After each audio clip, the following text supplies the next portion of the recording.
Have you ever wondered how ceramic artists get clean lines and patterns on their pottery surfaces? Today I'm going to show you a technique called Mishima, or inlaid slip. I've rolled out this slab of clay for my demonstration of Mishima today, but you can do Mishima on any surface. It could be a sculpture or functional pottery. The important thing to remember is this first step is done when the clay is leather hard. The first thing you're going to want to do is make sure that that surface is really smooth. So I'm going to take a rubber rib and just make sure that I get out any imperfections that might be on the surface of that mug or sculpture that you're making. Okay, then I'm going to take a needle tool and I'm going to carve my design. And again, this can be whatever you want, but you're going to use the needle tool a little bit differently than a pencil. You might not make one continuous line, but rather kind of dig in like this. Curved lines are a little bit trickier. You can sometimes get little crusty bits around the edges, and you're going to probably feel the urge to try to get rid of those, but it's easier to get rid of them when the clay is bone dry. Your goal is just to get the same level of depth to your line through the whole design. If you're really just scratching the surface and some of your line is very shallow, that could present a problem later. So make your design, and then you're going to put your piece in the bisque kiln, and the second part is done after the piece is bisqued. So I just got this cup out of the kiln. It is bisqued. And now I'm ready to do the next step of Mishima. What I'm going to do is I'm going to fill in these lines with a colored slip or underglaze. I'm going to use our velvet underglazes, and you can choose any color you want as long as you think it'll contrast the glaze that you're going to put over top of it. So the tools I'm going to need are a cup of water, a sponge, a brush, and you may want some sandpaper. If you notice that you still have some crusties in some of your lines, you can take your needle tool and sometimes just sort of brush those out ahead of time.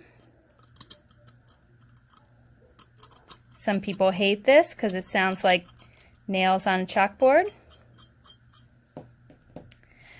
You may also want to take a bit of sandpaper and sand those little crusty bits down, but do be mindful that this dust does contain silica, so you're going to want to do that outside with proper ventilation where you're not exposing your classmates to silica dust. Okay, I'm just going to clean this off with a damp sponge to get that dust off of it. And then I'm going to take my brush with my underglaze, and all I'm going to do is just rub that underglaze into the design. So it doesn't have to look pretty.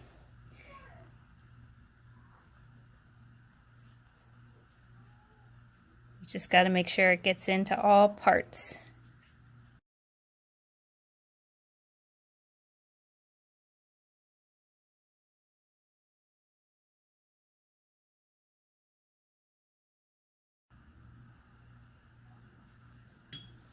That looks good. Now I'm going to take my sponge and get it nice and wet.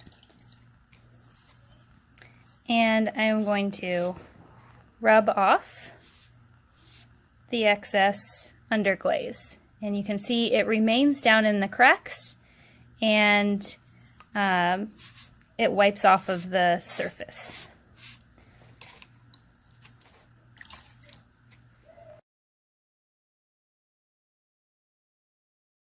This technique is good if you're okay with having the clay color as the background color. You can use some translucent glazes that would give the background a color but still show your underglaze through it. But you're going to want to choose a glaze that's either clear or translucent now to put on top of this.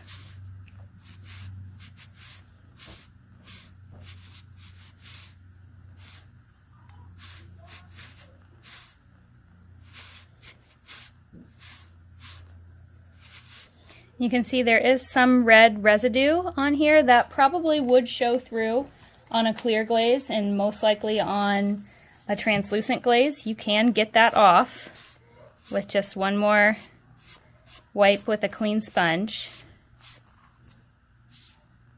Or maybe that is something that you want to stay there. Just depends on what you're going for.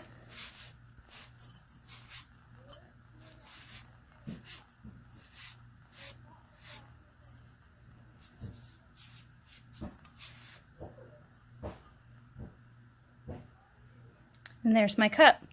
So now I'm ready to put a glaze on this. As I said, I would choose a clear glaze or a translucent glaze. The mug I showed you at the beginning,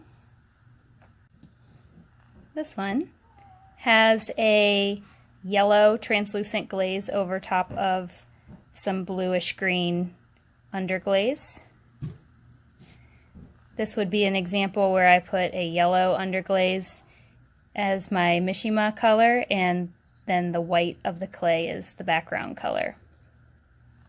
You do not want to put another underglaze over this. Don't try to paint around your lines with a different color underglaze. That probably won't end up looking very good.